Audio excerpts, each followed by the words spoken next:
Once the Western world was traditional, now it's liberal. How did it change? That's obviously a big question, but I think there were two periods that created big changes.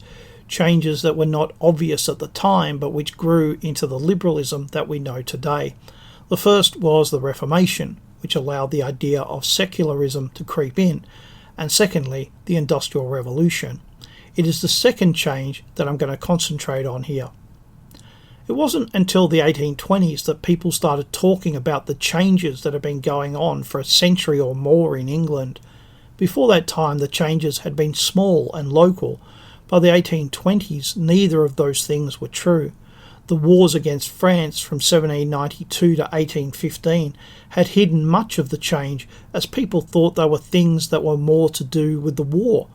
When the wars ended, people started to notice that these things were no longer temporary. Instead, they were becoming a permanent fixture of life in England. During the wars, men had moved great distances to serve in the army, navy, or merchant navy. Often their families moved with them. For a short time, these things wouldn't have had much impact, but the wars lasted for nearly 25 years. In Britain, the wars were a time of great prosperity, ironically aided by Napoleon trying to cut the European markets off to British trade. What it instead did was to create two economies, a European economy controlled by France and a world economy controlled by Britain. The Royal Navy and Britain's merchant fleet controlled world trade, so anything that Europe wanted from outside of Europe had to be supplied by Britain, a Britain that Napoleon had banned from trading with Europe, so all those goods had to be smuggled into France because everything was so scarce, it was all at top prices.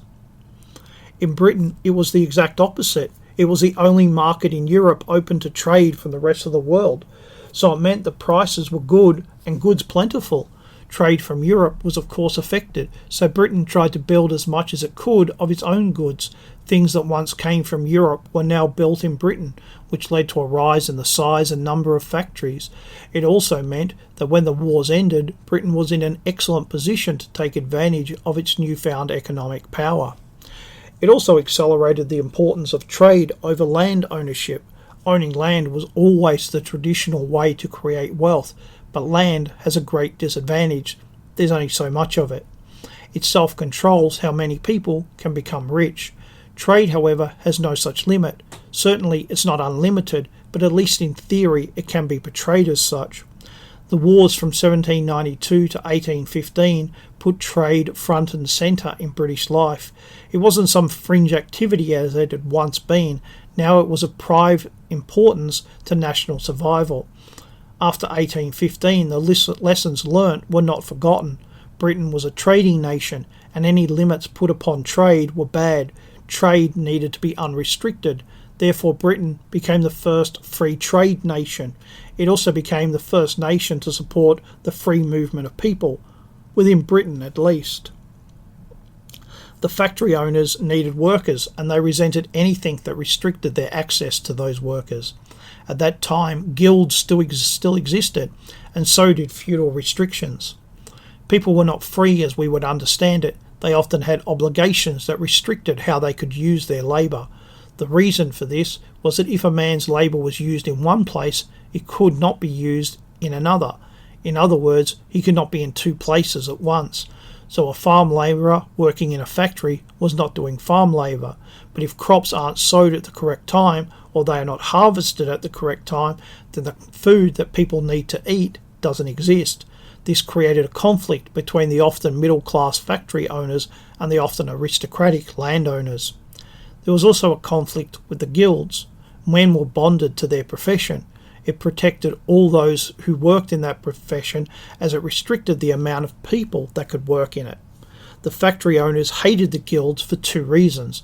Firstly, it restricted the amount of workers they could employ, and secondly, it created competition. Over time, they sought to destroy both of these restrictions, and they did destroy them. But while these conflicts were going on, there was also an increase in population, so the conflicts were rarely a case of life and death to either people or businesses. Instead, they became ideological conflicts. More workers meant more competition for jobs, So people moved to get those jobs, and this thing that most people thought was temporary became permanent. It removed people from their traditional life and forced them to adopt to a new way of life, a life controlled not by nature, but by the clock. The factory owners wanted the powers of the feudal lords, but most did not want the corresponding responsibilities that came with that. Some were very good bosses, providing houses and good wages. Others were not so good, and all they cared about was profit. Sadly, the people who worked in their factories were only important as workers and not as people. Most of these people came from the countryside, and in those places, often very poor places, they had a social structure that they existed within.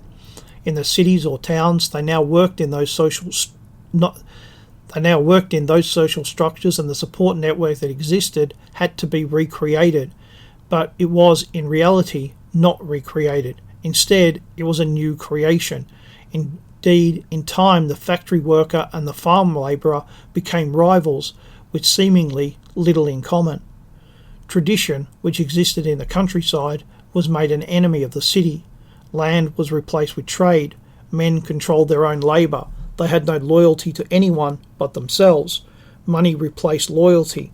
They lost contact with the land and with the cycle of nature. Guilds that once protected workers were dissolved. Liberalism wanted no restrictions put upon trade and no restrictions put upon who it could hire. Liberalism won.